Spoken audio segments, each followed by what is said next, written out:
तर विकास लवांडेंना काल शाईने अंघोळ घातली असं नितेश राणे म्हणाले। संतांकडे वाकड्या नजरेने बघणाऱ्यांचा कार्यक्रमच होणार असंही नितेश राणेंनी म्हटलंय। संग्राम भंडारेंच्या केसालाही धक्का लागू देणार नाही असं म्हणत नितेश राणे यांनी संग्राम भंडारेंची पाठराखण केली।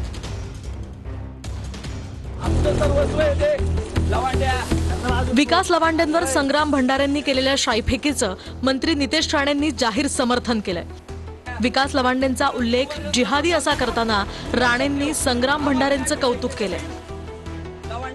बघा आजच्या लवांडेला कशी अंघोळ घातली की नाही आमच्या बापूला भंडारे। आमच्या संत आणि महाराजांकडे कोणी वाकड्या नजरेने बघत असेल तर त्यांच्या सगळ्यांचे कार्यक्रमच होणार ही भूमिका आमच्या सगळ्या जणांची। तर बापूंना फोन केला की बापू चिंता करू नका, तुमचे सगळे भाऊ मंत्रालयामध्ये बसलेले आहेत, तुम्हाला केसालाही धक्का लागणार नाही हे बापूला शब्द देऊन टाकला। संग्राम भंडारे हे प्यादा असावं आणि या घटनेचे सूत्रधार हे नितेश राणे असावेत। पोलिसांचे हात बांधलेले असावेत मला असं वाटतंय आणि नितेश राणे हे मंत्री त्याचे सूत्रधार आहेत।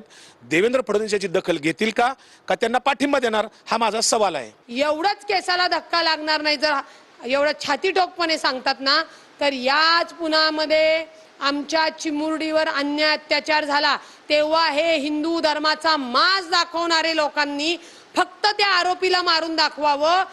मी त्यांची केस मोफत मध्ये लढते आणि त्यांच्या केसाला धक्का लागून देणार नाही। विकास लवांडेंनी आज शरद पवारांची भेट घेतली। त्यानंतर पवारांनी राज्याचे पोलीस महासंचालक सदानंद दातेंना फोन केला आणि विकास लवांडेंना संरक्षण देण्याचीही मागणी केली आहे।